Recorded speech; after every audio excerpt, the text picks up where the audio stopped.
ఆదికాండము 32వ అధ్యాయం.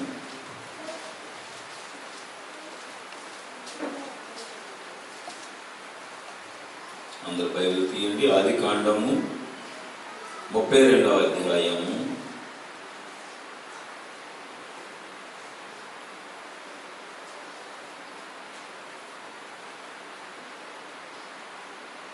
24 నుంచి 29 వరకు.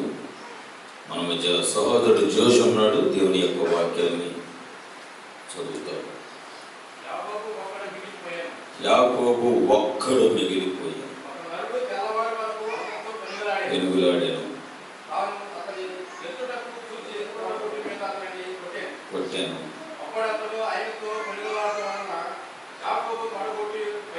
తోడ గోడ వసిలేను.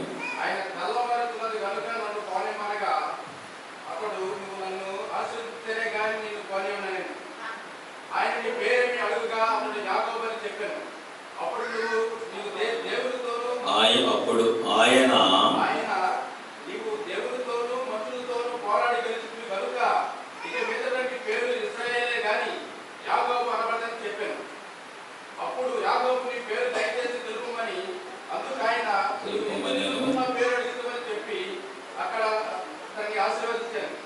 చాలు. దేవుడి పరిశుద్ధ లేఖనాన్ని తన వెనుకలో దీవించి ఆశీర్వదించను గాక. దయచేసి కూర్చున్నాము. నన్ను బలపరిచి జ్ఞాపకం చేసుకోండి.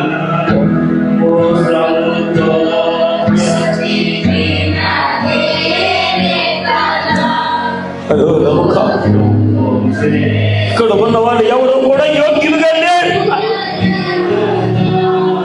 అందరూ బంధింపబడిన వారే. అందరూ ఐగుప్తు చుట్టూ, యెరికో చుట్టూ తిరుగుతున్న వారే.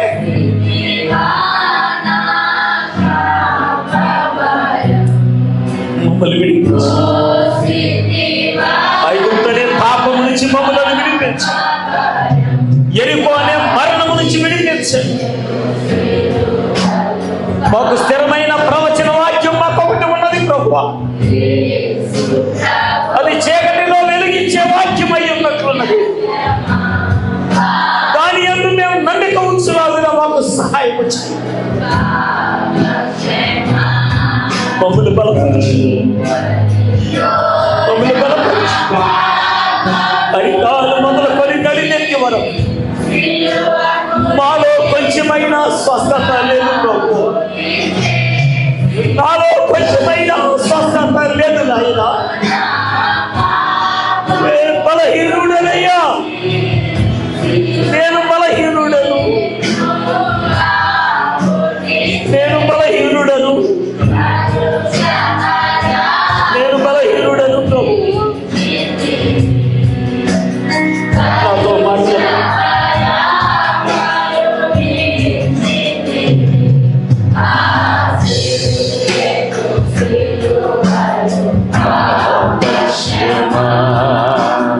యేసు ప్రభుని దివ్యక్షేమా వాసిలేను.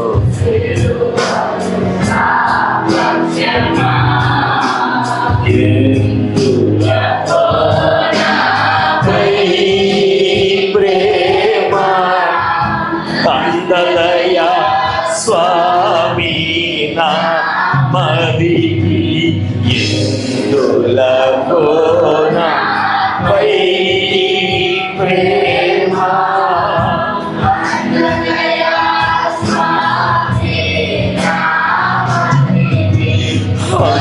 అందులకే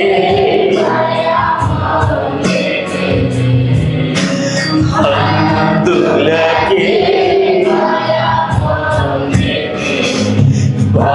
వాసిలేను.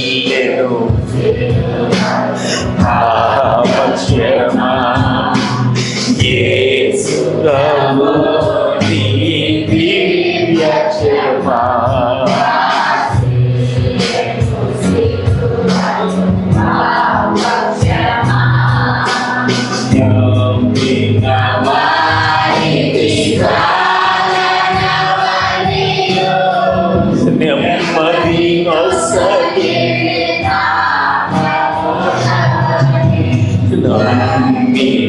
వారిని.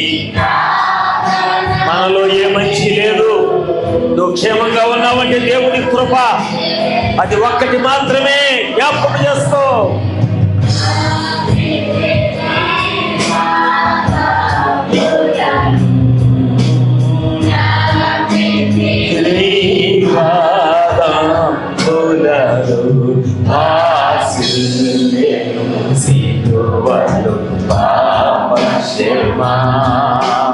యేసు ప్రభుని దివ్య క్షమా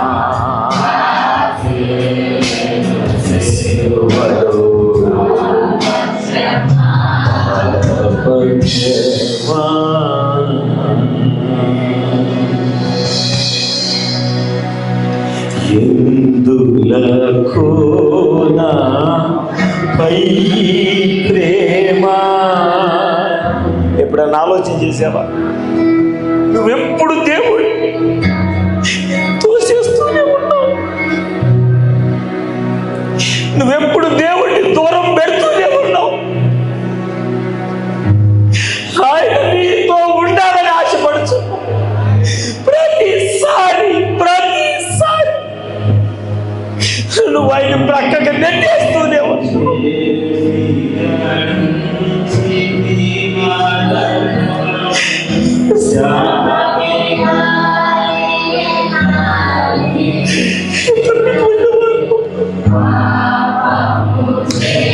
బలహీనులమయ్యా, ఆ బలహీనతను బట్టి అనేక సార్లు నిన్ను దూరం పెట్టాము ప్రభువా. మేము వ్యసన పరులమయ్యా, దాన్ని బట్టి నిన్ను దూరం పెట్టాము ప్రభువా. మా రోగాలనే రోగగ్రస్తులం ప్రభువా. అందుకే నిన్ను మేము దూరం పెట్టామనే సార్లు. మమ్మల్ని క్షమించు, మమ్మల్ని క్షమించు. పరిశుద్ధయ్యా, మాతో మాట్లాడు. చదవబడే లేఖనము ద్వారా మాతో మాట్లాడు ప్రభువా.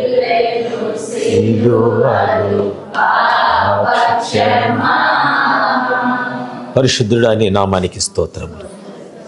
చదవబడ్డ లేఖనము ద్వారా మాతో మాట్లాడు. నువ్వు మాట్లాడితేనే కదా ప్రభా మాకు తెలిసేది. నువ్వు మాట్లాడితేనే కదా ప్రభా మా హృదయాలు తెరవబడేది. అయ్యా, ఈ మట్టి హృదయాలు కఠినమైనవి. ఈ మట్టి హృదయాలు మంచివి కావు ప్రభువా. ఎప్పుడు మురికే మా పాత్రల నిండా మురికితో నింపుకొని ఉన్నావు ప్రభు.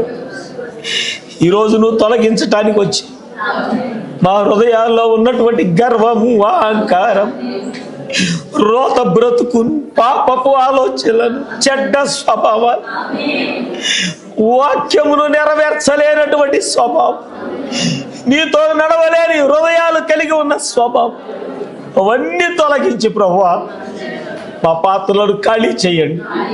నీ వాక్యముతోను, నీ దీవెనలతోను, నీ ప్రవచన వచనముతో మమ్మల్ని నింపండి. అది మాకు ఆశీర్వాదం ప్రభువా. వాక్యమే మాకు ఆశీర్వాదం, నీ మాటే మాకు ఆశీర్వాదం ప్రభువా.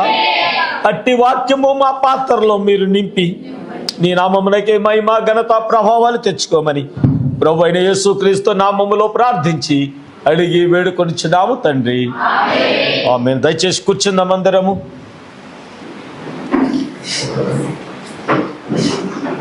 ఏసీ లేడం, కిటికీలేసేసి. నువ్వు ఒంటరి పోరాటం చేయాలి అక్కడ. నువ్వు ఒంటరిగా నిలబడాలి అక్కడ. ఎందుకంటే నువ్వు పరిపూర్ణంగా నువ్వు బలహీనుడు అయిపోయావు, బలహీనురాలు అయిపోయావు. నీతో ఎవరో లేరు. ఎవరో వచ్చారు నిన్ను నగదులో తీసుకొని వెళ్ళిపోయారు, లేకపోతే ఎవరో వచ్చారు నిన్ను అంబులెన్స్లోకి ఎక్కించారు, ఎవరో వచ్చారు 108లో ఎక్కించారు, లేకపోతే ఎవరో వచ్చారు నిన్ను ఆ ఐసీ రూమ్లోకి ఆపరేషన్ థియేటర్లో తీసుకెళ్ళారు. ఇప్పుడు నీతో ఎవ్వరూ లేరు. నీకు వారికి మధ్య కొన్ని అడుగుల దూరం మాత్రమే, కొన్ని అడుగుల దూరం మాత్రమే. నేను ఎందుకు ఈ మాట చెప్తున్నానంటే, ఒకవేళ దేవునితో నడవటానికి ఇప్పుడు చెప్పిన వారు నీకు ఆటంకంగా ఉంటే ఈ క్షణమే వారిని విడిచిపెట్టే. భర్త అయినా, భార్య అయినా, పిల్లలైనా, బంధువులైన, రక్త సంబంధికులైన.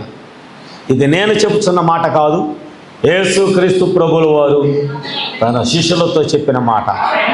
తన తల్లినైనను, తన తండ్రినైనను, తన సహోదరునైనను, తన ఇంటి వారందరినైనను మీరు విడిచిపెడితే తప్ప మీరు నన్ను వెంబడించలేరు. ఎందుకంటే నీ జీవితంలో నువ్వు ఒంటరిగా పరిగెత్తే గడియ ఒకటి వస్తుంది, అది ఖచ్చితం. నా అనుభవాల్లో నుంచి నేను చెప్పుచున్నాను. ఎవరు తోడుండరు అక్కడ, ఎవరు సహాయం చేయ, నిన్ను కన్న తల్లి కూడా నీకు తోడుగా ఉండదు అక్కడ. ఏ వ్యక్తి తోడుగా ఉండడు. ఏ మనిషి నీకు కనుచూపు మేరలో నా అన్నవారు నువ్వు వెతికినా కనబడరు. అప్పుడు నీ హృదయమునకు దారి లేదు, నీ జీవితానికి దారి లేదు, నీ మనస్సుకు దారి లేదు. ఒకే ఒక దారి ఉంది, అది దేవుని వైపు తిరగటము తప్ప మరొక దారి లేదు. హల్లెలూయా. అప్పుడు నీ హృదయములో నుంచి వస్తుంది ఒక మాట, నీవు లోపల తలంపుల్లో నుంచి వస్తుంది ఒక మాట, ప్రభువా నన్ను కాపాడవా, యేసయ్యా నన్ను బ్రతికించవా, నా అన్నవారు ఇక్కడ ఎవరు నాకు లేరు ప్రభువా, నేను ఎలా ఉన్నానంటే పరిపూర్ణంగానే బలహీనుడిని అయిపోయాను ప్రభువా, పూర్తిగానే బలహీనరాలు అయిపోయాను. ఇప్పుడు నాకు నేనుగా లెగలేని పరిస్థితిలో నేనున్నాను. నీవు నాకు తోడై ఉంటే తప్ప ఈ మరణ పడక నుంచి నేను లెగలేను ప్రభువా. ఒకసారి మన జీవితంలోకి అలాంటి పరిస్థితులు ఎదురవుతాయి. ఎందుకు ఎదురవుతాయి? ఎందుకు అలాంటి పరిస్థితులు ఎదురవుతాయంటే దేవుడే నిన్ను ఆ పరిస్థితుల్లోకి తీసుకెళ్తాడు.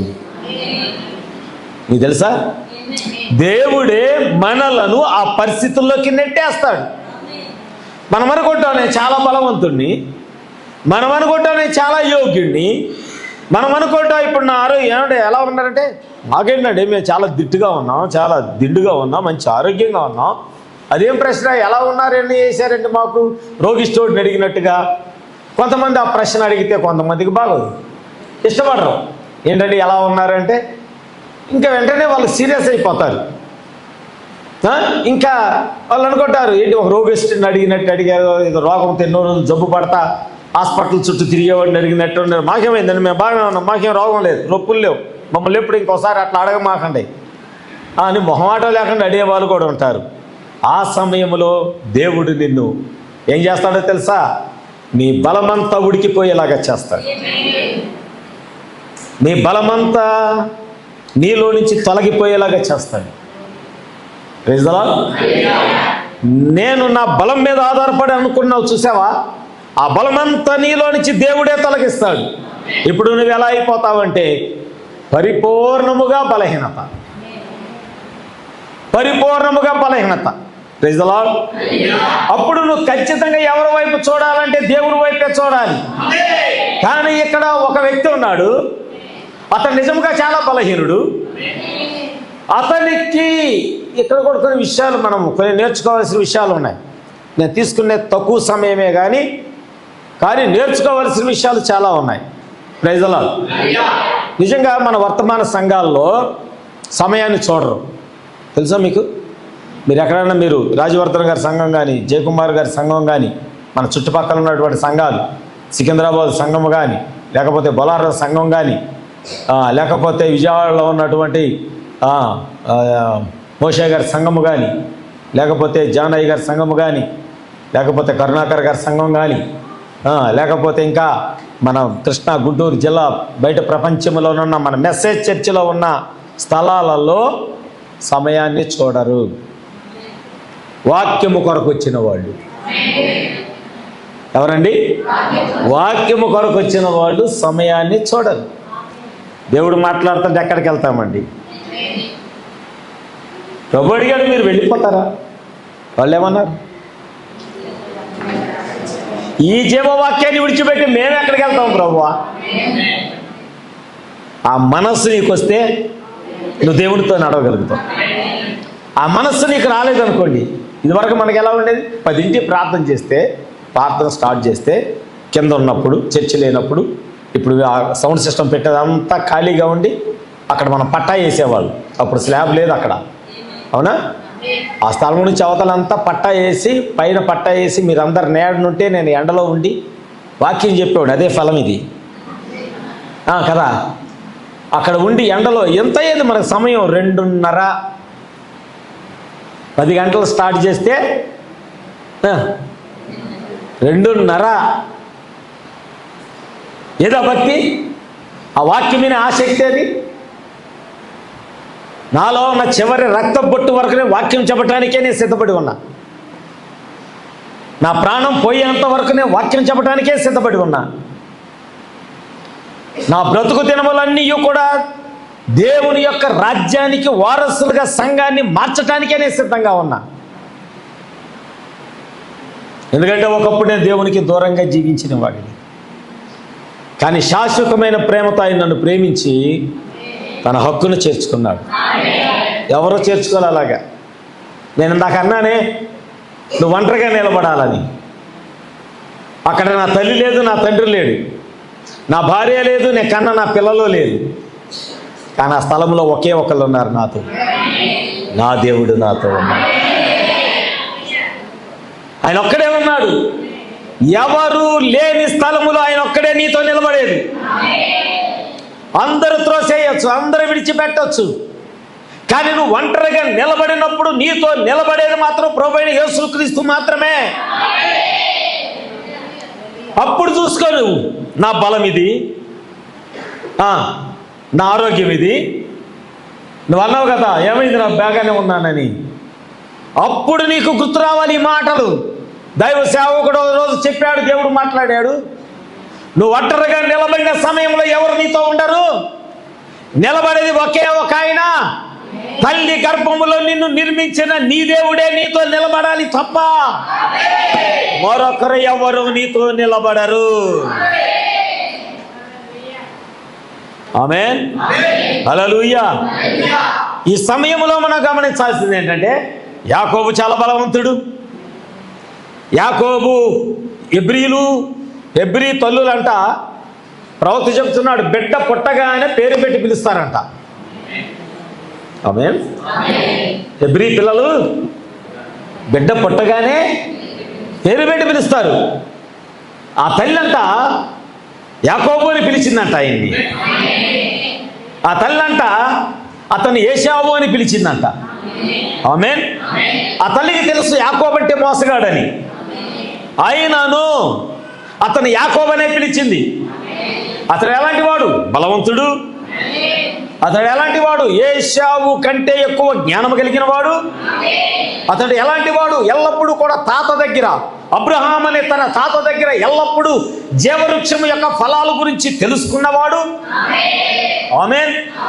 అతడు ఎంత బలహీనుడు కాకుండా దేవుడు ఎలాగ అతను బలవంతుడుగా ఉంచాడు అంటే, ఒకానొక సమయంలో తండ్రి దగ్గరికి వెళ్ళి అబద్ధమాడటానికి కూడా వెనకాడకుండా, అబద్ధమాడుటలో కూడా బలవంతుడు, మోసము చేయటంలో కూడా బలవంతుడు, తండ్రికి అబద్ధము చెప్పి తండ్రి దగ్గర ఉన్న దీవెనలన్నీ కూడా దొంగిలించడానికి కూడా బలవంతుడు. ఆమేన్, హల్లెలూయా. అలాంటి బలవంతుడైనటువంటి యాకోబు చూడండి, దేవుడు ఏం చేస్తున్నాడో తెలుసా? ఒక సమయం వచ్చింది, నిజంగా యాకోబు యొక్క గుణలక్షణాలు గుర్తించింది వాళ్ళ అమ్మే. యాకోబు మోసగాడు, పేరు తగ్గట్లే ఉంది. కానీ ఆ లక్షణాలు బయటికి రావాలంటే నిజంగా ఈయన్ని మోసగాడిగా తయారు చేయాలి. ఆమేన్. జాగ్రత్త. నీ కుటుంబంలో ఉన్నవారిని ఎవరైనా నువ్వు అలా తయారు చేసుకుంటే, నీ బిడ్డలను కానీ నీ కుటుంబస్తులను కానీ అబద్ధం చెప్పరా. కొడుకులను అంటారు, తల్లులు వచ్చి మీ నాన్నకు అబద్ధం చెప్పు, మీ నాన్నకు అబద్ధం చెప్పు. తండ్రులు ఏం చేస్తారు? పిల్లల దగ్గర తీసుకొని మీ అమ్మకు అబద్ధం చెప్పు, మీ అమ్మకు అబద్ధం చెప్పు. ఆ ఇల్లు ఎంత భయంకరమైన ఇల్లు తెలుసా? వాళ్ళ ఇంట్లో దేవుడు ఉండడు, చెప్పాలి. వాళ్ళ ఇంట్లో వాక్యం ఉండదు, ఇంకా వాళ్ళ ఇంట్లో బలిపీఠం ఉండదు, వాళ్ళ ఇంటిలో దీపస్తంభం ఉండదు, వాళ్ళ ఇంటిలో దేవుని యొక్క స్తుతులు కానీ ఆరాధన కానీ ఉండనే. ఎందుకని? నీ ఇంట్లో నువ్వు యాకోబులను తయారు చేసుకుంటున్నావు. అమ్మకు అబద్ధం చెప్పిస్తావు, అదే వాడి చేత లేకపోతే ఆ పిల్ల చేతే నాన్నకు అబద్ధం చెప్పిస్తావు. జాగ్రత్త, మీరు ఎలాంటి వాళ్ళని తయారు చేసుకుంటున్నారంటే మీరు మోసగాళ్ళని తయారు చేసుకుంటున్నారు మీరు ఇంట్లోని. ఈ ఒక చిన్న విషయంగా మీకు కనపడవచ్చు. వారు పెద్దరిగిన తర్వాత, ఆ పిల్లలు పెద్దవారైన తర్వాత ఒంటరిగా పరిగెత్తాల్సిన పరిస్థితులు వస్తాయి. మోసం నేర్పిన నువ్వు కూడా నీ బిడ్డతో నువ్వు నిలబడవు. శ్రమ నువ్వు ఎవరు అనుభవించాలంటే ఆ బిడ్డలు అనుభవించాలి. ఎవరు దుఃఖపడాలంటే ఆ బిడ్డలు. తండ్రికి అబద్ధం చెప్పిస్తావు, తల్లికి అబద్ధం చెప్తావు. ఎంత దేవుడు లేని కుటుంబాలు, దేవుడంటే భయభక్తులు లేని కుటుంబాలు, వాక్యము లేని హృదయాలు. వారి నోట ఎన్నప్పుడు కూడా దేవుని యొక్క వాక్యం రాదు. వారు దేవుని స్తుతించడానికి ఇష్టపడరు. కూర్చున్నా లేచినా యేసయ్యా నీకు వందనాలు అది కూడా చెప్పలేరు. దేవా నీకు స్తోత్రమయ్యా అది కూడా చెప్పలేరు. అన్నం తినేటప్పుడు ప్రభా ఈరోజు నాకు ఈ ఆహారం ఇచ్చావు. చాలామంది ఇది లేక ఏడుస్తున్నారు. అప్పుడప్పుడు మా ఇంట్లో చూస్తుంటే నా కళ్ళ నీళ్ళు వస్తున్నాయి. ఇంత అన్నం పడేస్తారు, ఇన్ని కూరగాయలు పడేస్తారు, ఇంత కూర పడేస్తారు, ఇన్ని దాన్ని ఏమంటారు పొద్దున తిన్నాం ఇడ్లీలు పడేస్తారు. కానీ అది లేకుండా చెత్త కుప్పలో పడేసింది ఎరుగు తినేవాళ్ళు ఉన్నారు. ఆమేన్. చాలా ఏడుపు వస్తుంది. ఎందుకంటే ఒకానొక సమయంలో నేను, నా భార్య, నా పిల్లలు దేవుడిచ్చిన చందా బియ్యము తప్ప ఒక్క గింజ కొనుక్కోల కొట్లో. అది నాకు నా పిల్లలకు ఆశీర్వాదకరంగా దేవుడు దాన్ని మార్చాడు. సిగ్గుపడలా.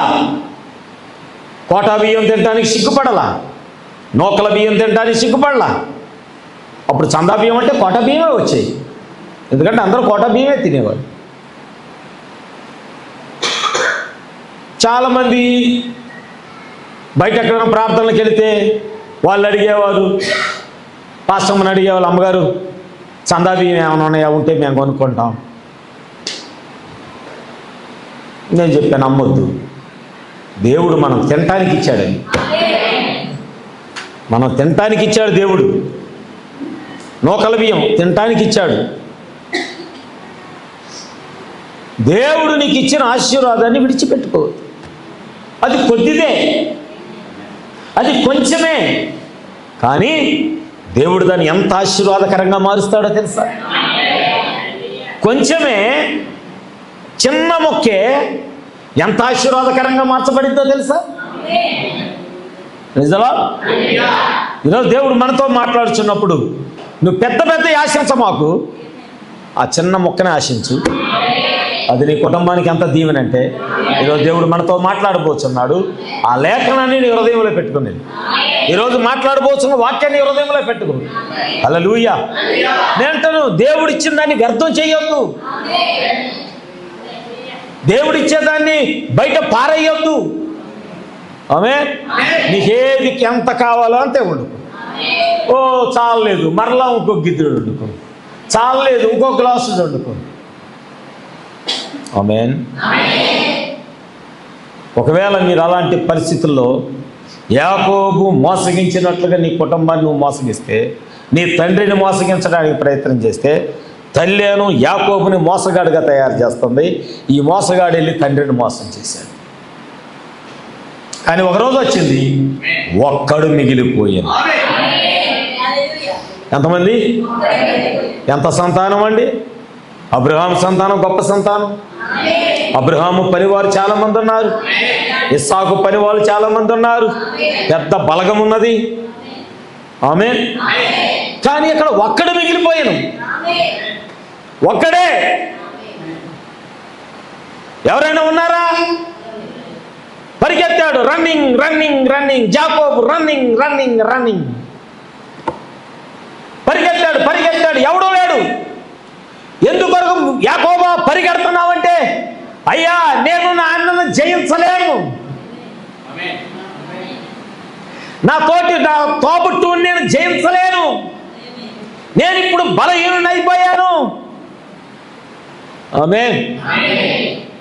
మరి నేను మోసంలోకి నెట్టిన వారు లేరు ఇక్కడ, వాళ్ళు ఎవరు నాతో లేరు.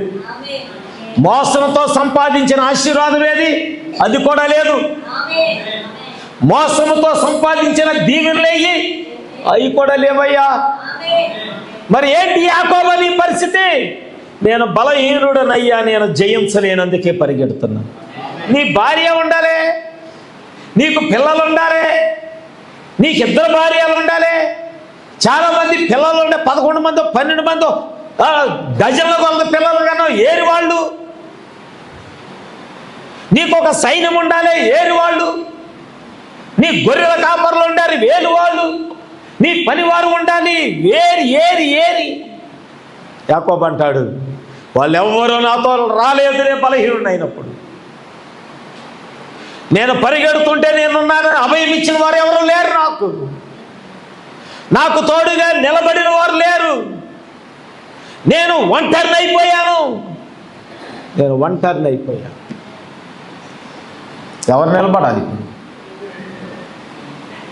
నేను అందుకే చెప్తా, నువ్వు దేవుడిని నమ్ముకో, నీ కన్న బిడ్డలను కూడా నమ్మద్దు. నీ కన్న బిడ్డలను, కన్న కూతురు కూడా నమ్మద్దు, నీ కన్న కొడుకును కూడా నమ్మద్దు. ఎందుకంటే నీ బాధలో వాళ్ళు నిలబడరు, నీ దుఃఖములో వాళ్ళు నిలబడరు. అవసరమైతే ఒక 10 రాళ్ళైనా వేస్తారు కానీ నీ మీద, లేదంటే ఎదురు తిరిగి యుద్ధం చేస్తారు. కానీ మాకేం సంపాదించావు, మా కొరకు ఏం పోగేశావు, తిరుగుబాటు చేస్తారు. కానీ నా దేవుడు ఒక ఆయన ఉన్నాడు, నీ దేవుడు ఒక ఆయన ఉన్నాడు. నా కొరకు ఏం చేసావని ఎన్నడూ నిన్ను అడగడు ఆయన. ఆయన అంటాడు, నీ కొరకు నేను అన్నీ చేశా, నీ కొరకు సమస్తము చేశా, ఇది వచ్చి నువ్వు స్వాధీనపరుచుకోమని ఇంకా ఆయన నిన్ను ధైర్యపరుస్తాడు. ఇప్పుడు ఎవరు కావాలి మనకి? ధైర్యపరచువాడా, రాళ్ళు వేయువారా? ఆమేన్. ధైర్యపరచువారా, బలహీనులమై ఒంటరిగా నిలబడితే హేళన చేయువారా? దేవుడే ప్రవక్త మాట్లాడుచున్నాడు. ఒక పక్క నదికి యువతల యాకోబంట బలవంతుడిగా, మోసగాడిగా, మోసంతో సంపాదించుకున్న సంపాదనతో నాకులాగా మోసగించేవాడు ఎవడు లేడు అనే ఒక అహంకారంతో ఒక నదికి అవతల భాగములో అలా విర్రవీగువాడుగా ఉన్నాడు. కానీ దేవుడు ఒక సమయం వచ్చినప్పుడు ఆ బలహీనుడు, అన్నతో పోరాడలేని వాడు దూతతో ఎలా పోరాడుతున్నావు యాకోబా? ఆమేన్, ఆమేన్, ఆమేన్. సొంత అన్నతో పోరాడలేని వాడు దూతతో ఎలాగ పోరాడుతున్నావు? క్వశ్చన్ వేసుకోవాలా కదా? నిజమే కదా? ఒక మనిషితో పోరాడలేరు, పరలోకం దూత పెనుగులాడాడంట.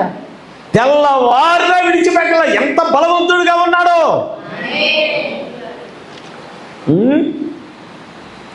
ఎంత బలవంతుడిగా ఉన్నాడు! దేవుడు ఏం చేశాడో తెలుసా? ఆయన ఏం చేశాడు? యాకోబుని తన చేతిలోకి తీసుకున్నాడు. ఈరోజు మనం అది అవ్వాలి. నీ బలము, నీ ఆరోగ్యము, నీ సంపద లేకపోతే నాకున్నది ఏం పర్వాలేదు, నాకే లౌకిక సంఘకాలం అది కదా, నాకేమీ తక్కువ, ఈ కాలం యొక్క వాక్యం అదే కదా, నాకేం కొదువు లేదు అయ్యగారు, మాకేం కొదువు లేదు అయ్యగారు, మా అబ్బాయికి ఏం కొదువు లేదు అయ్యగారు, మా అమ్మాయికి ఏం కొదువు లేదు అయ్యగారు. ఒకళ్ళు ఆఫ్రికాలో ఉన్నారు, ఒకళ్ళు అమెరికాలో ఉన్నారు, ఒకళ్ళు లండన్లో ఉన్నారు. చెప్పాలి, కోడలు లండను, కొడుకు అమెరికా. ఏం చేస్తున్నారు అక్కడ? మనవరాళ్ళు దుబాయ్లో ఉన్నారు. ఏం చేస్తున్నారు అక్కడ? ఫ్యామిలీ అంతా ఒక చోట లేదా? లేదయ్య గారు. ఎక్కడో అక్కడ సెటిల్ అయ్యారు. ఒక్కోసారి వాళ్ళ మాటలు వింటే నాకు ఎంతగా అనిపిస్తాం. మనం అనుకుంటాం మాకేమీ కొదువ లేదు, మాకేమీ తక్కువ లేదు, మాకు సంపాదన ఏం కొదువ లేదండి, నెలకు మాకు 5-6 లక్షలు 10 లక్షలు వస్తాయి, మాకేం తక్కువ లేదు. కానీ నువ్వు ఒంటరిగా ఉన్నప్పుడు, నువ్వు మూలుగుచున్నప్పుడు, నువ్వు ఒంటరిగా ఉండి కన్నీరు కారుస్తున్నప్పుడు నీతో నిలబడిన వారు ఎవరైనా ఒక్కళ్ళైనా ఉన్నారా? ఆమేన్. నీకు బహుదూరమైన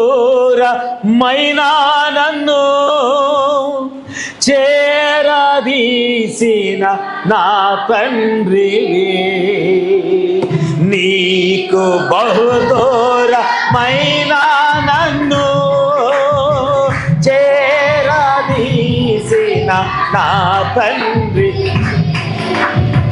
నిత్య సుఖ శాంతియే నాకు నీదు కౌగిలిలో, నిత్య సుఖ శాంతియే నాకు నీదు కౌగిలిలో, శాశ్వతమైనది నీదు నాయన చూపిన కృపా, అనుక్షణం నన్ను కను పాపవలే, అనుక్షణం నన్ను కను పాపవలే కాచిన కృపా, శాశ్వతమైనది నీవు నాయన చూపిన. హల్లెలూయా. తల్లి గర్భములో ఉన్నప్పుడే దేవుడు యాకోబును చూశాడు, ఇప్పుడు ఒంటరిగా ఉండినప్పుడు కూడా చూస్తూనే ఉన్నాడు. ఎవరు నీ మీద అలాంటి కనుదృష్టి పెట్టలేదు, కానీ నిన్ను సృజించిన వాడు నీకు భర్త అయి ఉన్నాడు. నీ భర్త నీ మీద చూపిన ప్రేమ, నీ మీద ఉంచిన కనుదృష్టి, అది నిరంతరం అనుక్షణం కనుపాప కాచినట్లుగా నిన్ను కాయిచున్నాడంట. అంటే నేను పాపములో ఉన్నప్పుడు కూడా నువ్వు నన్ను చూసావా ప్రభా? చూసా. నేను మోసం చేస్తున్నప్పుడు కూడా నన్ను చూసావా ప్రభా? అవును చూసా. ఆమేన్. మోషే అనుకున్నాడు నన్ను ఎవరు చూడలేదు. ఏమనుకున్నాడు చూడండి, మోషే తల్లి పోయిన వారం అంతకుముందు చెప్తే నేను జమ్ము పెట్టిలో పెట్టి నైలు వదిలితే వాళ్ళ అక్క సిస్టర్ ఆఫ్ మిరియాం ఏం చేసింది? అమ్మో నా తమ్ముడు అనుకుంటే జాగ్రత్తగా వెళ్తున్నాడా లేదా అని వాడిని ఒంటరిగా వదిలిపెట్టినా తన కనుదృష్టి అంతా మోషే తమ్ముడి మీద ఉంచి వాడు క్షేమముగా ఒక గృహానికి చేరు వరకు కాపుదలు ఇస్తానే ఉంది. ఆమేన్. అవునా? పెరిగాడు, పెద్దోడయ్యాడు, బాహుబలయ్యాడు, బలవంతుడయ్యాడు, గొప్పవాడయ్యాడు, యుద్ధ నైపుణ్యం పొందుకున్నవాడయ్యాడు, ఒక ఫరోలాగా తయారైపోయాడు, సింహాసనానికి అర్హుడయ్యాడు, అంత గొప్పవాడయ్యాడు. అవునా? ఎంత బలవంతుడయ్యాడంటే ఒక ఐగుప్తీయుడు హెబ్రీయుడిని చంపుట చూచి ఏం చేశాడు? మోషే వెళ్ళి వాడిని చంపి ఇసుకలో పాతి పెట్టాడు. ఇప్పుడు మోషే హంతకుడు, ఎవరో చూడలేదు అనుకున్నాడు. మన పాపాన్ని ఎన్నిసార్లు కప్పామో అట్టగా మన పాపాన్ని మనం ఎన్నిసార్లు కప్పామో.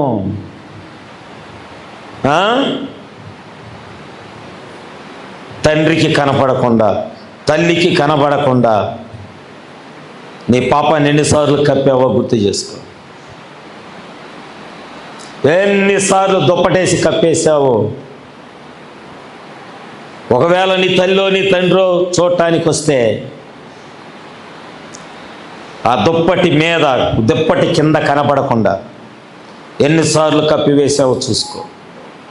నీ పాపాన్ని ఒకవేళ నువ్వు కప్పివేసి ఉంటే నీ తల్లి కనబడకపోవచ్చు, నీ తండ్రికి కనబడకపోవచ్చు, నీ కుటుంబంలో ఎవరికి కనబడకపోవచ్చు. చూచుచున్న దేవుడు ఒక ఆయన, చూచుచున్న దేవుడు ఒక ఆయన ఉన్నాడు. ఓ ఆయన వచ్చాడు, ఒక వ్యక్తి వచ్చాడు. ఒక వ్యక్తి వచ్చి అన్నాడు, అరే అల్లుడు అన్నాడు. ఏంది మామా అన్నాడు. అరే నా ఇంట్లో ఉన్న విగ్రహాలు ఎవడో దొంగిలించాడు రా అన్నాడు. అల్లుడు అన్నాడు, ఎవడ మామ పని చేసింది? నీ ఇంట్లో దొంగతనం చేసే ధైర్యం ఎవడకుంది మామ అన్నాడు. ఏమో తెలియదురా, నువ్వు మోసగాడివి కదా, నీ పేరే యాకోబు కదా, నువ్వు దొంగిలించావేమోనని నాకు డౌట్ వచ్చిందిరా, అందుకే యాకోబా నీ గుడారం నేను చూడాలరా అన్నాడు.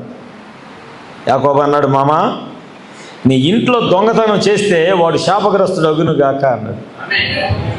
నీ ఇంట్లో ఎవడైనా విగ్రహాలు దొంగిలిస్తే ఆ దొంగతనం వలన, విగ్రహాల వలన వాడు శాపగ్రస్తుడు అగును గాక అని మోసగాడే ఒక శాపాన్ని తీసుకొచ్చి పెడుతున్నాడు. కానీ భర్తకు తెలియదు భార్య దొంగతనం చేసిందని. కుటుంబాల్లో జరుగుతూ ఉంటాయి. భర్తకు తెలియకుండా భార్య, భార్యకు తెలియకుండా భర్త దొంగిలించి నీ తీసుకొచ్చి ఇంట్లో దాస్తాడు. పాపం భర్తకు తెలియదు, వాడు పనికి వెళ్ళి వస్తాడో, డ్యూటీకి వెళ్ళి వస్తాడో, లేదా దేనికి వెళ్ళి వస్తాడో, బయటికి వెళ్ళి వస్తాడు, లేదా వేరే ఊరు వెళ్ళి వస్తాడు. వచ్చేసరికి ఇంటిలో కనపడతాయి. ఎక్కడ కానీ మా అమ్మ కొని ఇచ్చింది, మా నాన్న కొని ఇచ్చింది, మా నాన్న కొని ఇచ్చాడు, ఇంకా చెప్పాలి. ఎక్కడి అమ్మ ఇమ్మంటే నేను దాచుకున్న డబ్బులతో నేను కొనుక్కున్నాలే. మళ్ళీ దాచుకున్న డబ్బులతో అంట, దాచుకున్న డబ్బులతో దొంగతనం చేశాడు ఒప్పుకోవట్లేదు. మా నాన్న ఇంట్లో దొంగతనం చేసుకొచ్చాను చెప్పట్లేదు. లేకపోతే మా అమ్మ కొనిచ్చింది, మా నాన్న కొనిచ్చింది. యాకోబు అన్నాడు, వాళ్ళ మామని పిలిచి అన్నాడు, ఇక్కడ చాలా గుడారాలు ఉన్నాయి కదా మామ, నువ్వు అన్ని గుడారాలు ఎత్తుక్కో, నీకు ఏ గుడారంలో ఆ విగ్రహాలు దొరికితే ఆ గుడారంలో ఉన్న విగ్రహాలను తీసుకొని వెళ్ళిపో, నేనైతే ఆ పని చేయలేదు అని యథార్థంగా చెప్పాడు. ఆమేన్. ఇప్పుడు యాకోబు బాగా ప్రేమించిన ఆ అమ్మాయి పేరు ఏదో ఉంది, భలే గుర్తుపెట్టుకున్నారు మీరు.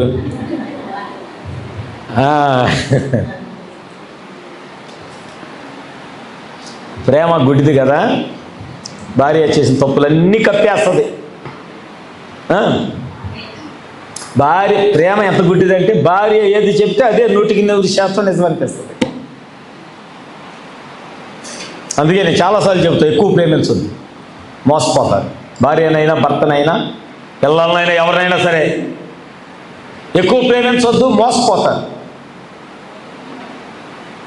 రాహేలు ఏది చెప్తే అదే కరెక్ట్ అనుకుంటున్నాడు మనోడు. ఎందుకని? ప్రేమ గుడ్డిది. కొంతమందికి కుంటిది దొరికింది.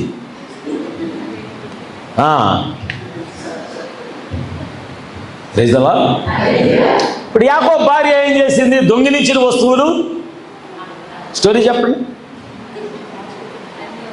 ఒక కొండలో పెట్టి దాని మీద పెద్ద మూత వేసి, మనం బిర్యానీలు వండుతాం కదా పెద్ద పెద్దవి, అక్కడి నుంచి వచ్చినాయి అవన్నీ, అట్ల పేరేదో అంటారు. దాని మీద దుప్పటేసి దాని మీద రోగం వచ్చింది కింద కూర్చోవచ్చుగా, బొచ్చుల మీద కింద కూర్చోవటం. వచ్చాడు తండ్రి, వచ్చి అమ్మాయి రాహేలు, నా విగ్రహాలు ఏమైనా తెచ్చావా? ఇంట్లో విగ్రహాలు కనపడతలేదు, నా వ్యాపారానికి సంబంధించి నాకు చాలా నష్టం వస్తుంది అని చెప్పాడు. అవంటుంది, నాన్న నేను తేలేదు. యాకోబు అడిగాడు, నువ్వు చూడటానికి పైకి బాగానే కనపడతావు, నీ హృదయం చెడ్డదే నాకు తెలుసు, కానీ తెచ్చావేమో అడుగుతున్నాడు. కొంతమంది బైక్ ఎంత ఇన్నోసెంట్గా కనపడతారో వాళ్ళ హృదయం అంత చెడ్డగా ఉంటుంది. ఒకరోజు ప్రభు ఎదుట బయటపడితే మీ హృదయాలు, నేను ఎవరి గురించి చెప్పట్లేదు, మీ హృదయాలు ఒక రోజున బయటపడతాయి, తేటగా బయటపడతాయి. కోట్ల మంది ముందు నీ తల నువ్వు ఇలా దించుకోవాలి. నువ్వు ఎలాంటి దానివా అని అన్నప్పుడు, నువ్వు ఎలాంటి వాడివా అని కోట్ల మంది అంటారే, ఆ రోజున నీవు నీ తలను నటించానయ్యా.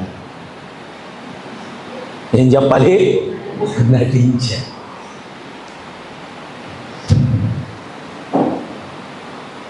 నాకు కొంతమంది హృదయాలు కనపడతా ఉంటాయి అప్పుడప్పుడు సంఘంలో. ఆస్కార్ అవార్డ్స్, ప్రపంచం ఇంకా ఏదో గొప్పది ఉంటే అది కూడా ఇవ్వచ్చు వాళ్ళకి. రాహేల్కి కూడా ఇద్దాం మనం ఒక ఆస్కార్ అవార్డు.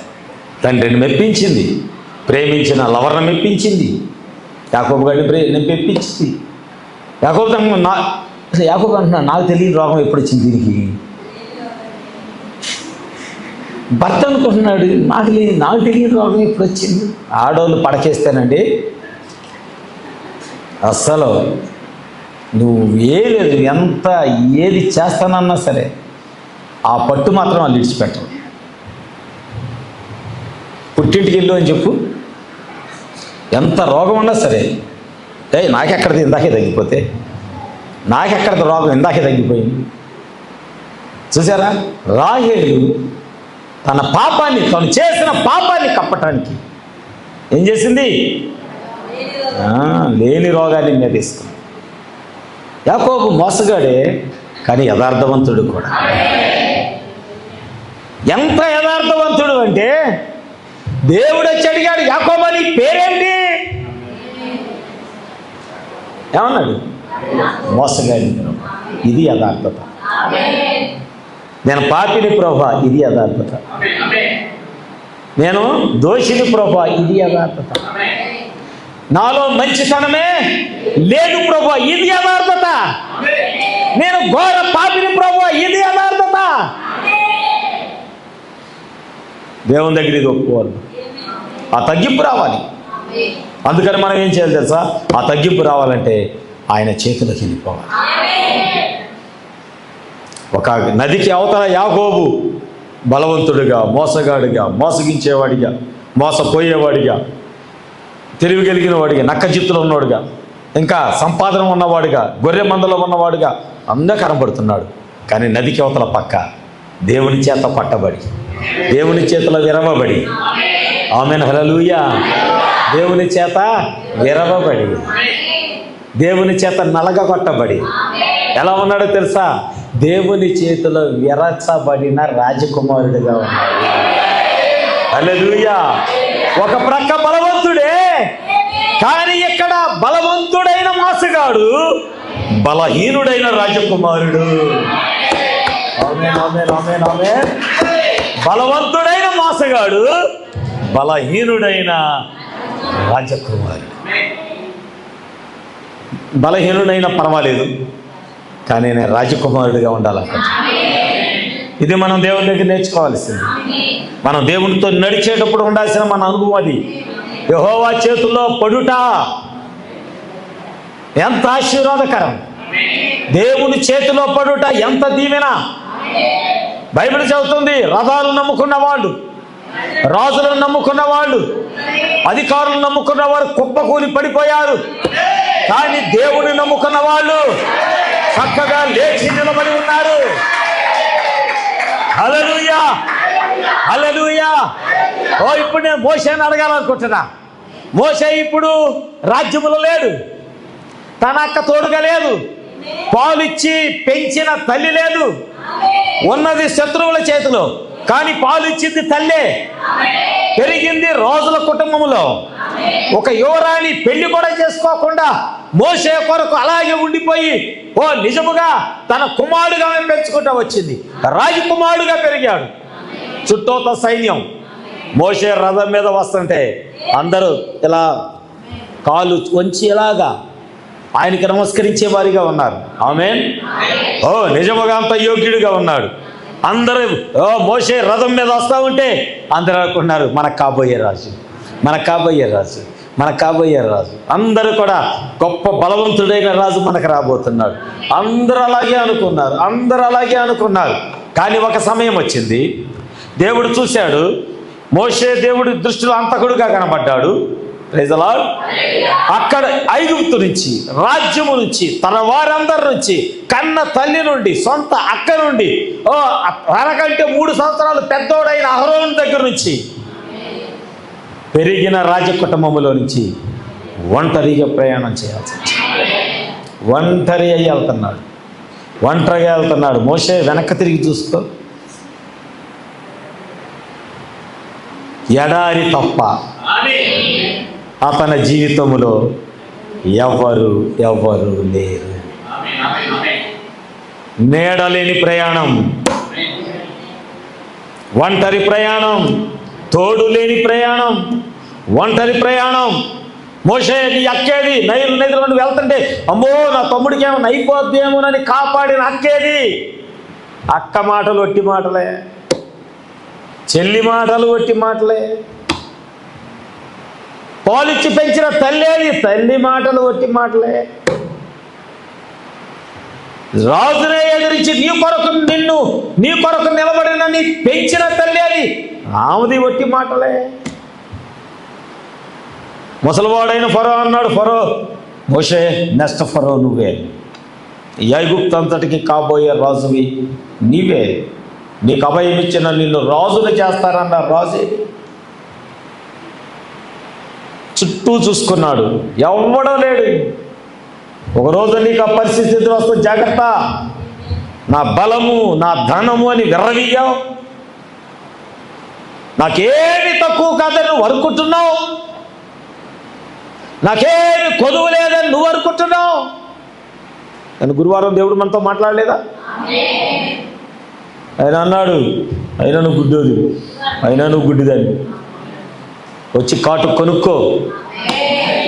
కాటుకా నా యొద్దకు వచ్చి నువ్వు కాటుకు కొనుక్కో. కొట్లలో దొరికే కాటుకు కాదు, ఆ కాటుకు పెట్టకూడదు. వాక్యం, నీ కళ్ళకు వెలుగునిచ్చే వాక్యం, నీ మార్గములో వెలుగు చూపించే వాక్యం. దేవుడు అన్నాడు వచ్చి కొనుక్కో. నేను గురువారం కూడా చెప్పాను, ఒకవేళ ఇంకా నువ్వు దేవునికి దశంభాగాలు చెల్లించటంలో తప్పిపోయి ఉంటే దేవుని దగ్గర దాన్ని నేను సరి చేసుకో. ప్రవక్త ఏమన్నాడు తెలుసా?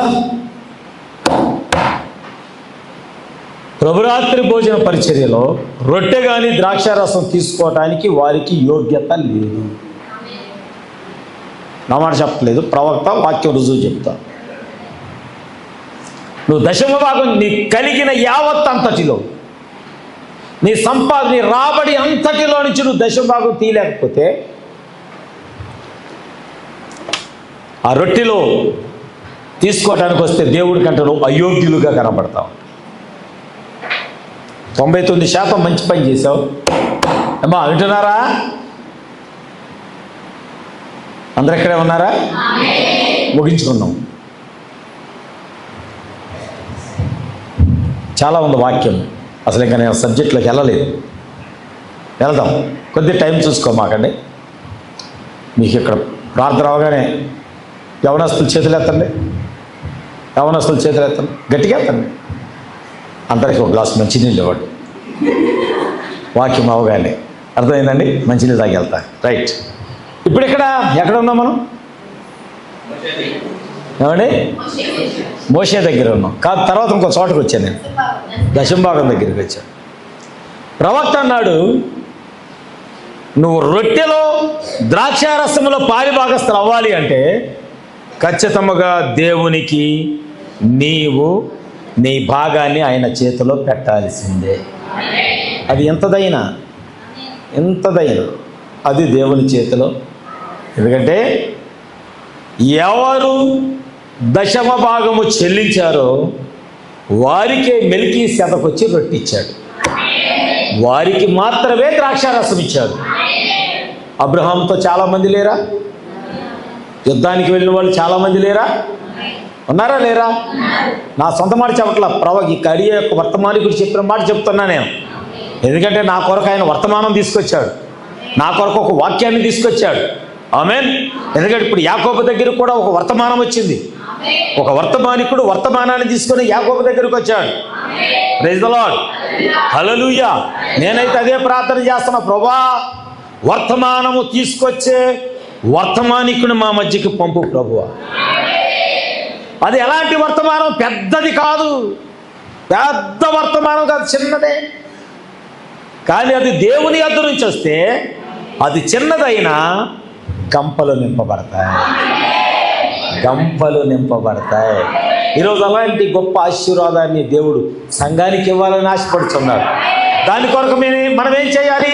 వాక్యం ఏం చెబుతుందో ఇంకదే. వాక్యం ఏం చెబుతుందో అదే. చూడండి,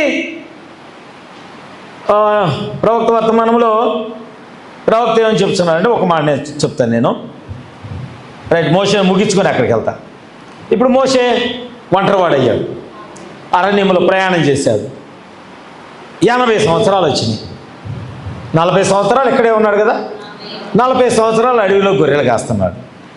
ఈ 40 సంవత్సరాల్లో అతను నేర్చుకున్న రాచరకపు విద్య అంతా దేవుడు అతని నుంచి తొలగించాడు. నేను చాలా మంది దగ్గరికి వెళ్ళాలి, పౌల దగ్గరికి వెళ్ళాలి, బాప్తిస్మా యోహాను దగ్గరికి వెళ్ళాలి, ఇంకెవరున్నారు, ఎలీషా దగ్గరికి వెళ్ళాలి, ఎలీషా దగ్గరికి వెళ్ళాలి. ఇంక చాలామంది తెచ్చుకున్నానండి. మరి ఒక్కొక్కరు రంగం మీదకి వస్తే, ఇప్పుడు యాకోబు వచ్చాడు, యాకోబుతో మాట్లాడుతున్నాం, మోషే వచ్చాడు, మోషేతో మాట్లాడుతున్నాం.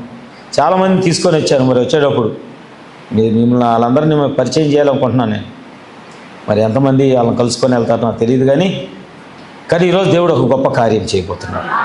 ఎలాంటి కార్యం చేయబోతున్నాడో నేను మీకు చెప్పబోతున్నాను.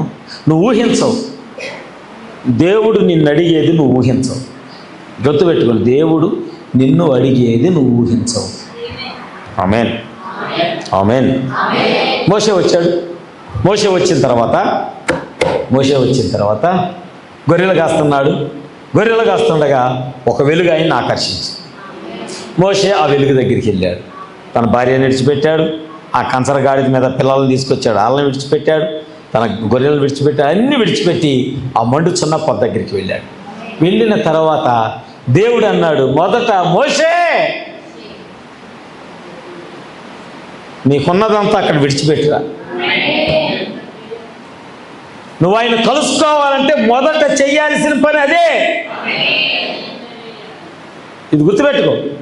నీకున్న జ్ఞానము, నీకున్న తెలివి, నీకున్న ఆలోచనలు, నీకున్న బలము అన్నీ నువ్వు విడిచిపెట్టి రావాలి దేవుడి దగ్గరికి వచ్చేటప్పుడు.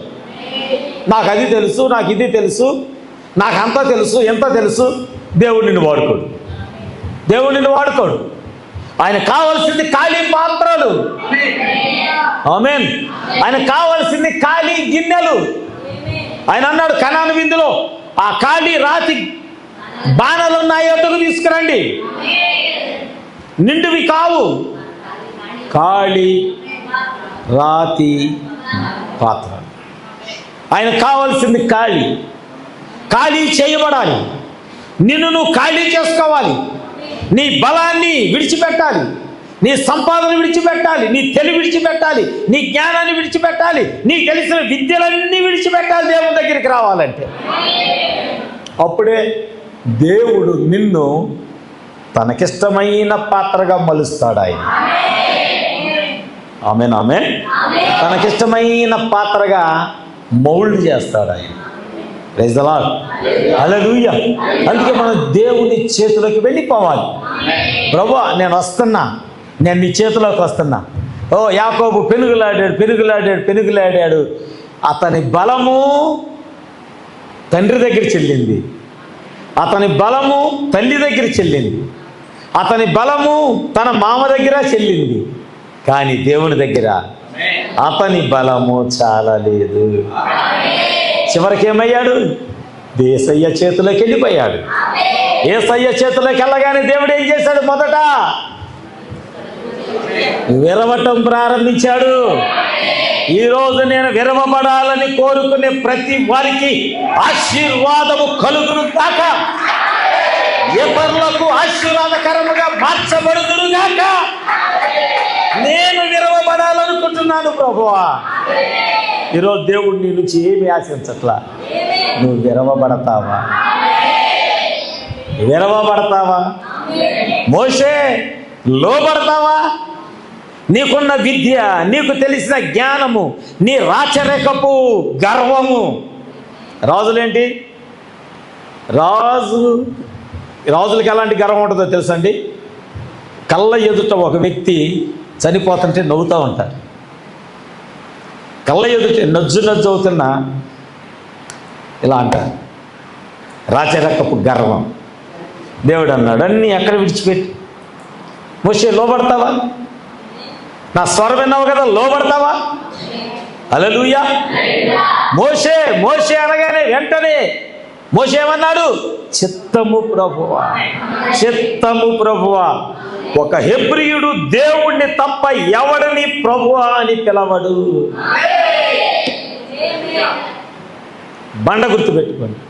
ఒక హెబ్రీయుడు దేవుణ్ణి తప్ప ఎవడిని ప్రభువా అని పిలవడు. సౌలెవడు? సౌలెవడు? హెబ్రీయుడు. ఆమేన్.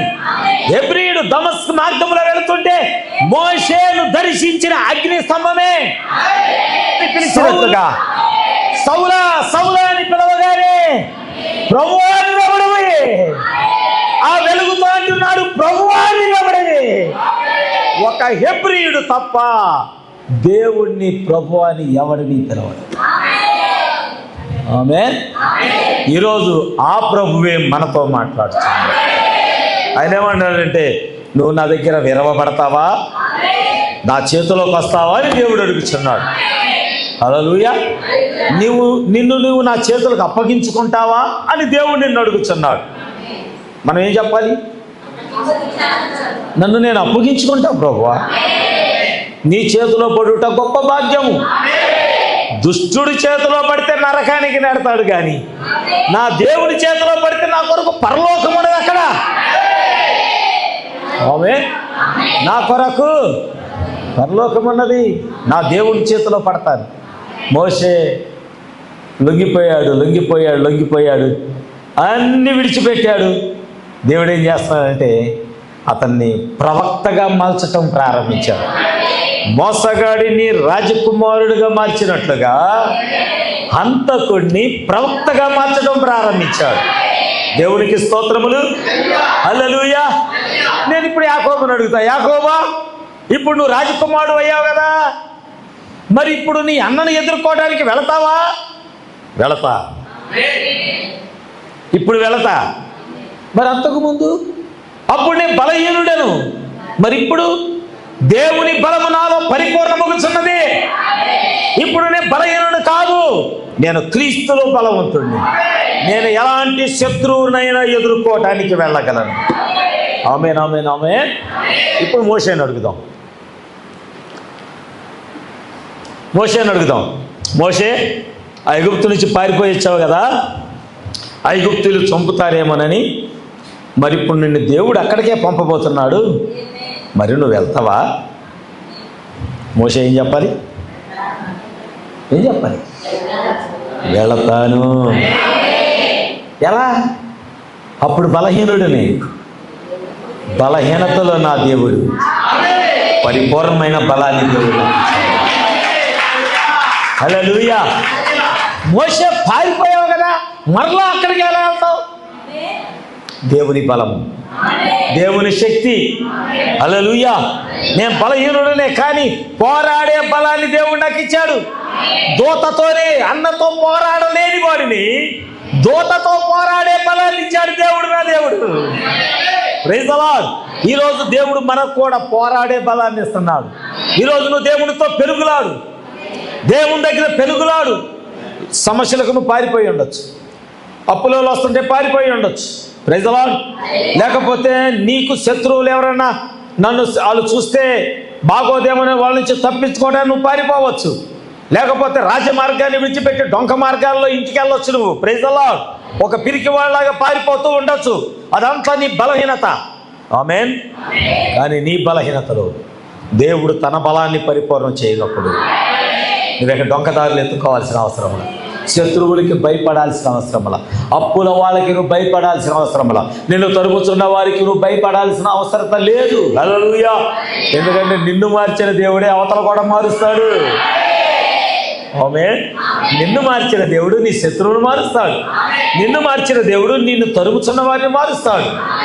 ఆమేన్, ఆమేన్, ఆమేన్. ఈరోజు మనం ఏం చేయాలి? మనం ఆయన చేతులకు అప్పగించుకోవాలి. ఏం చేయాలి? ఆయన చేతులకు అప్పగించుకోవాలి. నేను బలహీనుడను ప్రభువా,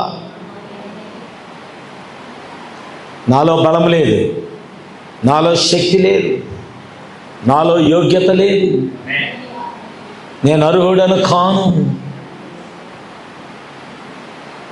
ఈ హృదయం చాలా మంచిది. ఆమేన్. ఈ హృదయము చాలా మంచిది. దేవుడు అంటాడు, ఎప్పుడు వచ్చినా వర్తమానం తీసుకొని వస్తాడు. వర్తమానం తీసుకొని వస్తాడు. ఒకప్పుడు ఏలియా వచ్చాడు. చూడండి, ఏలియా రాజుని ఎదిరించాడు. అవునా? రాజుని ఎదిరిస్తే ఆ రాజు ఆయన భార్యను కూడా ఎదిరించాడు. యెజబెలును కూడా ఎదిరించాడు. యెజబెలును ఎదిరించి మంచి అద్భుతకరమైన వర్తమానం ఇచ్చాడు. ఆ వర్తమానానికి కొంతమంది లోబడ్డారు అక్కడ. ఆమేన్. 7,000 మంది లోబడ్డారు. ప్రవక్త వర్తమానం లోబడిన వారు. హల్లెలూయా. కానీ ఇప్పుడు యెజబెలు భయపెడుతుంది, రాజు భయపెడుతున్నాడు. ఎవరిని? ఏలియా. ఆమేన్. ఈ బలహీనతలో ఏలియా బలహీనుడయ్యాడు. ఎంత బలహీనుడయ్యాడంటే పిరికివాడయ్యాడు. అమ్మో ప్రభా, యెజబెలు నన్ను చంపేస్తుందేమో, ఇంకా నేను చనిపోతానేమో. బలహీనుడయ్యాడు. కానీ దేవుడు ఏం చేశాడో తెలుసా? అతనికి బలాన్ని ఇవ్వటం, అతనికి శక్తిని ఇవ్వటం ప్రారంభించాడు. ఏ రాజు దగ్గర నుంచి అయితే ఏలియా పారిపోయాడో దేవుడు మరలా ఏలియాని తిరిగి ఆ రాజు దగ్గరికే పంపిస్తున్నాడు. ఆ రాజు ఏలియాను చూడగానే, ఇజ్రాయేల్ని భయపెట్టిన వాడు నువ్వేనా అంటే, నోరు మూసుకో నువ్వే అన్నాడు. ఎంతో ధైర్యంగా వచ్చాడో తెలుసా? నిజంగా ఏలియాను చంపడానికి చాలా ప్రయత్నాలు జరుగుతున్నాయి. అప్పటికే ఏలియా తన శిష్యుని అన్నాడు, నువ్వు వెళ్ళి ఆహాబును కలుసుకొని ఒక వర్తమానం చెప్పిరా అంటే, వాడు అన్నాడు, ఏంటయ్యా ఈ రోజుతో నా ప్రాణం తీయాలని నువ్వు కంకణం కట్టుకున్నావా? రాజు చేతిలో నేను చనిపోవాలని నువ్వేమైనా కోరుకున్నావా? అలాంటి కోరికలు ఏమైనా వచ్చినాయా నా మీద? దయచేసి నన్ను పంపొద్దు, నేను వెళ్ళను. కానీ ఏలియా బయలుదేరాడు. ఆహాబు దగ్గరికి వస్తే ఆహాబు అన్నాడు, ఇజ్రాయేల్ బాధ పెట్టిన వాడు నీవేనా? వాళ్ళకి దుఃఖాన్ని కలగజేసిన వాడు నీవేనా అనగానే ఏలియా ఎలా ఉన్నాడు తెలుసా? పిరికివాడిగా లేడు, బలం కలిగిన వాడిగా, దేవుని శక్తి కలిగిన వాడిగా ఆహాబు ఎదుటగా నిలబడి, ఇజ్రాయేల్ను బాధ పెట్టినోడిని నేను కాదురా, నువ్వు నీ ఇంటోళ్ళు, నీ తండ్రి ఇంటి వారు నీవు. అంతేకాదు దేవుడు ఒక ఉగ్రతను తీసుకొస్తున్నాడు. ఓ నీవు, నీ కుటుంబం, నీ భార్య, నీ పిల్లలు, నీ సంతతి వారందరూ చనిపోయినప్పుడు మీ రక్తమును కుక్కలు నాకబోతున్నాయి. ఎంత ధైర్యంగా వచ్చి శత్రువు ఎదుట నిలబడి దేవుడు మాట్లాడిస్తున్నాడో తెలుసా? ఏలియా ఎక్కడిది ధైర్యం? ఈ ధైర్యం నాది కాదు, నా దేవునిది. బలహీనుడిగా పారిపోయావు, ఆ బలం నాది కాదు, దేవునిది. ఆమేన్. యాకోబు నీ అన్నంటే పారిపోయావు కదా, చచ్చిపోతావని ఒంటరిగా పరిగెత్తావు కదా, కొండల్లో పారిపోయావు కదా. ఇప్పుడు నీ సైన్యాన్ని అంతా వేసుకొని, నీ భార్య పిల్లలందరూ తీసుకొని నీ అన్నకెదురు ఎలా వెళ్తున్నావు? ఎక్కడి నుంచి వచ్చింది ధైర్యం? ఇప్పుడు యాకోబు కాదు, ఆయన అన్నాడు, నేను రాజకుమారుని, విరవబడిన యాకోబుని. ఎవరంట? విరవబడిన విశ్వాసినయ్యా. ఈరోజు అలాంటి సాక్ష్యం మన జీవితంలోకి రావాలి. విరవబడిన దానను, లోబడిపోయిన దాన్ని, దేవుని పాదాల దగ్గర నన్ను నేను తగ్గించుకున్నవాడను. ఆయన మండుచున్న పొద దగ్గర సమస్తమును అన్ని విడిచిపెట్టేశాను, అన్ని నాకు తెలిసిన జ్ఞానముతో సహా. సౌలు కూడా దేవుడు అదే చేశాడు. 40 సంవత్సరాలు నేర్చుకున్న విద్యనంతా తొలగించుకో. ఇప్పుడు మోషే ఏమయ్యాడు? ఖాళీ పాత్ర. యాకోబు ఏమయ్యాడు? ఖాళీ పాత్ర. పౌలు ఏమయ్యాడు? ఖాళీ పాత్ర. ఇప్పుడు ఏమీ లేదు. ఒక స్త్రీ వచ్చింది, ప్రవక్త దగ్గరికి వచ్చింది. ఆమె చెబుతుంది, అతని భర్త కూడా సేవకుడే, దైవజనుడే. ఆమెకి 2 పిల్లలు ఉన్నారు. నేను అలా ముగిస్తున్నా. ఆమెకి 2 పిల్లలు ఉన్నారు. ఆమె 2 పిల్లలు ఉంటే ఆమె పిల్లలను తీసుకొని ప్రవక్త దగ్గరికి వచ్చింది. ఆ ప్రవక్త దగ్గరికి వస్తే ప్రవక్త అప్పటికే వర్తమానాన్ని కలిగి ఉన్నాడు. ఆమేన్. సంఘము ఎడల ప్రవక్తకు దేవుడు అప్పటికే వర్తమానం ఇచ్చాడు. నిలబడి ఉన్నాడు. ఆమె వచ్చింది, వచ్చాయా నీకు తెలుసు నా భర్త దైవజనుడు, నీ శిష్యుల్లో ఒకడు, కానీ అతను చనిపోయాడు. నా 2 పిల్లలు అప్పులు వాళ్ళు తీసుకొని వెళ్ళాలనుకుంటున్నారు. అంటే ఇప్పుడు నేనేం చేయాలో అర్థం కావటం లేదు. ఎలీషా అన్నాడు, నీ ఇంట్లో ఏముంది? నీ ఇంటిలో అంటే ఆమె ఏమన్నా తెలుసా? ఒక నూనె కుండ. ఏమన్నది? ఒక నూనె కుండ. యేసుప్రభు ఒకరోజు ఈ ప్రశ్న అడగలేదా? కొన్ని వేల మంది, లక్షల మంది ఉన్నారు. అయ్యా ఆహారానికి ఏమీ లేదు. యేసుప్రభు ఈ ప్రశ్న వేయలేదా? మీ దగ్గర తినటానికి ఏదైనా ఉన్నదా?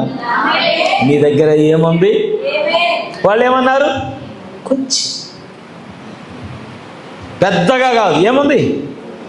కొంచెం, కొద్దిగా. 5 రొట్టెలు, 5 యవల రొట్టెలు, కాల్చిన చేపలు బతుకున్నాయి కదండి.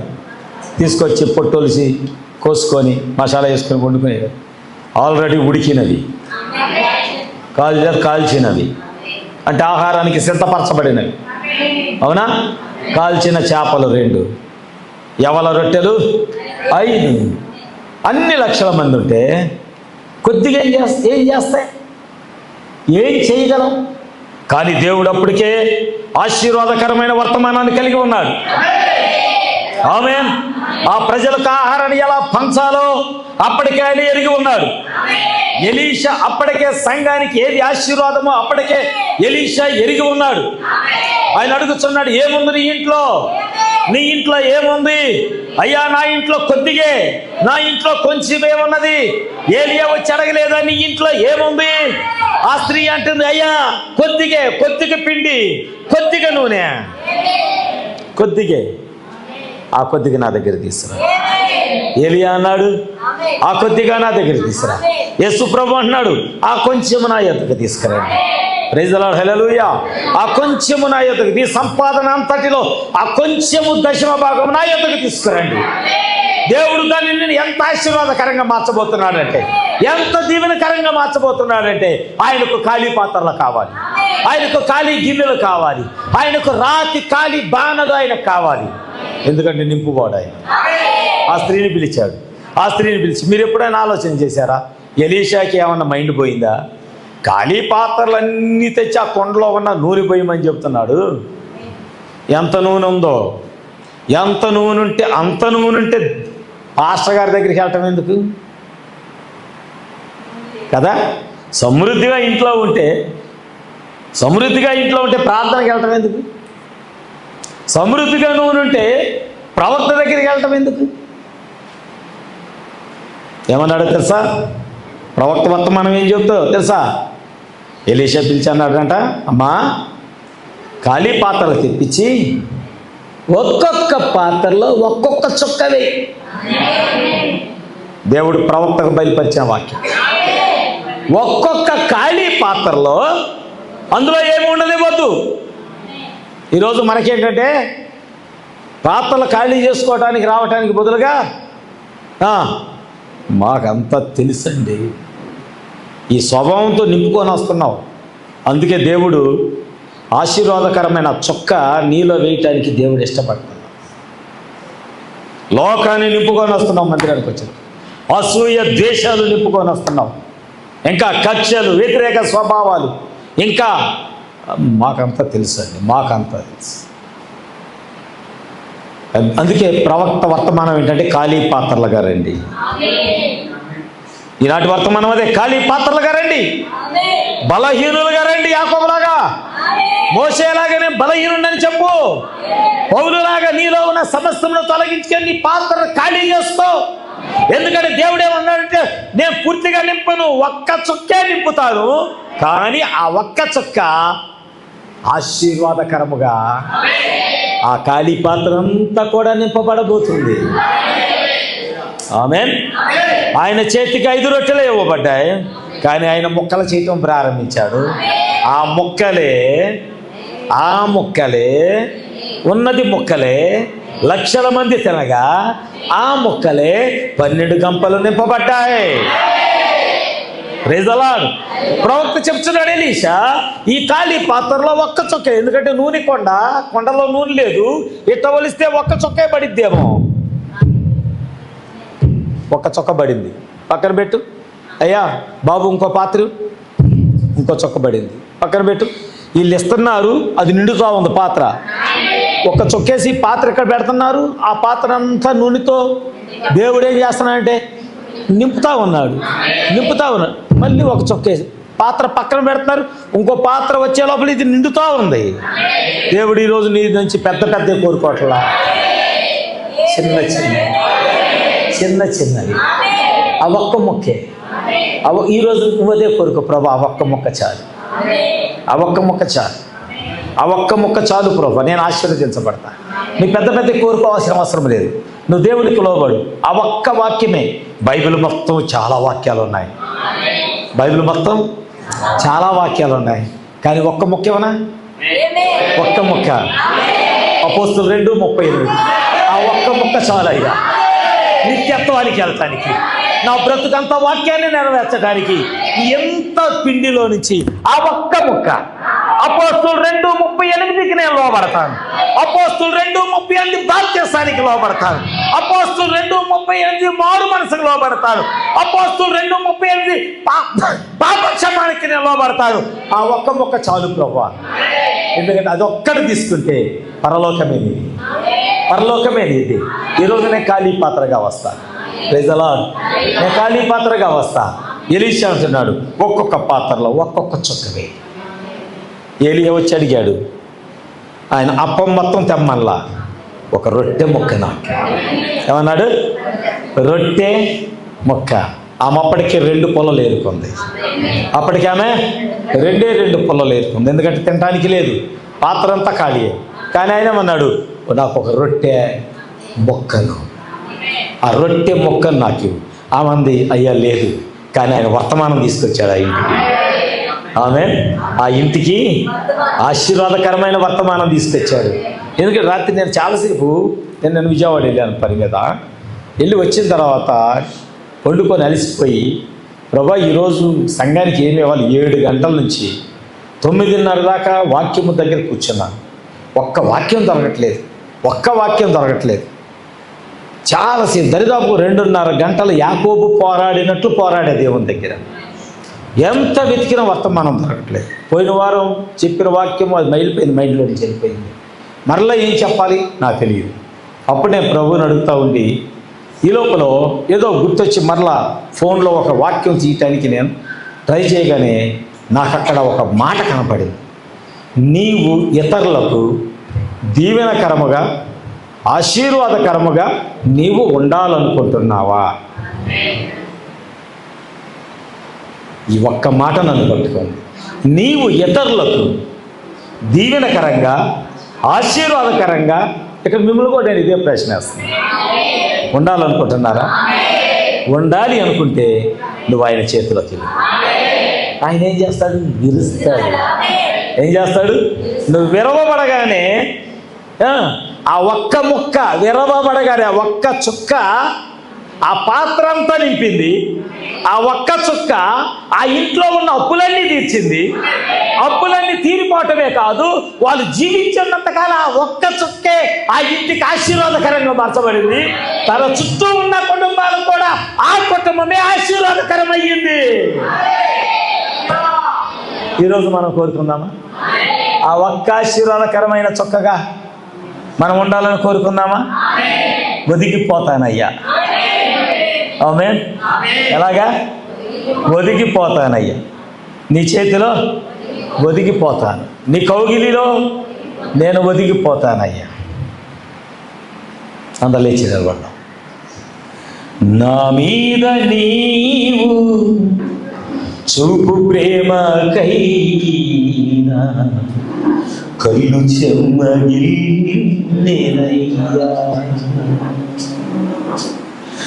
నా మీద నీవు చూపు ప్రేమకైనా కళ్ళు చెమ్మగిల్లేనయ్యా.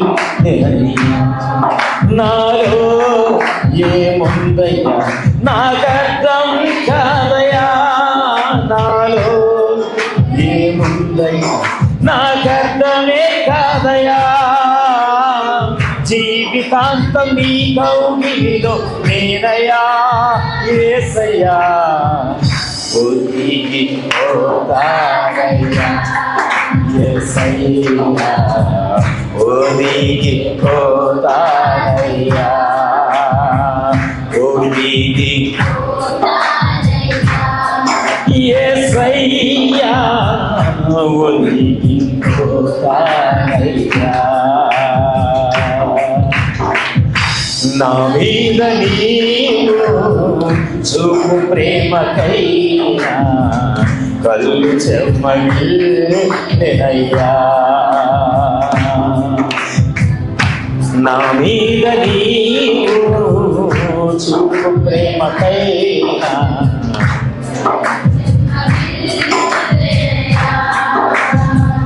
అల్లరి జీవితంలో యొప్తాను చేరదీసి న్యాయాధిపతిగా నిలిపిన నజరేయుడా,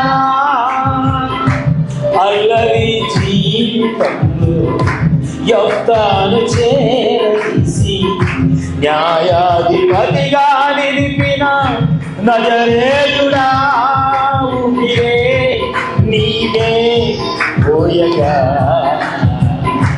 స్తుతించిన నీ రుణమే తీరునా,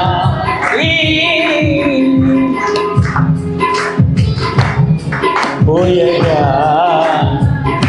స్తుతించిన నా రుణమే తీరునా,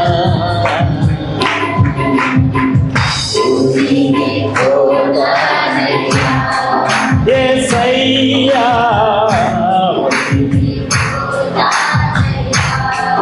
నీ కౌగిలిలో ఒదిగి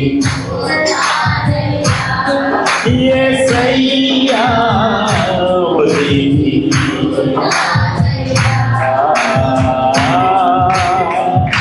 నా మీద నీవు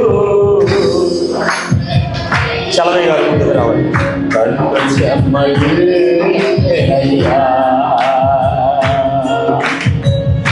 నా మీద నీవు చూపు ప్రేమకైనా కళ్ళు చెమ్మగిల్లెనయ్యా, నాలో ఏముందయ్యా నాకు అర్థమే కాదయ్యా, నాలో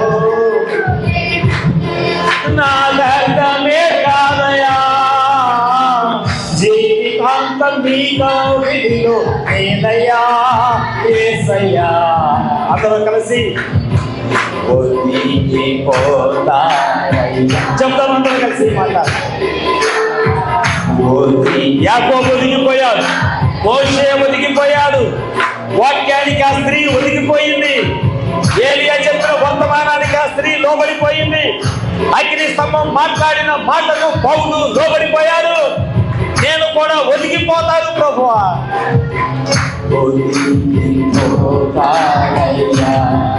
యేసయ్యా, నీ సన్నిధిలో ఒదిగి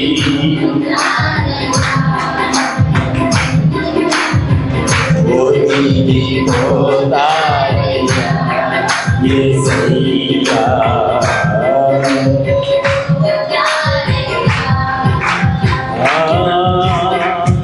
నా మీద నీవు చూపు ప్రేమకైనా కళ్ళు చెమ్మగిల్లెనయ్యా,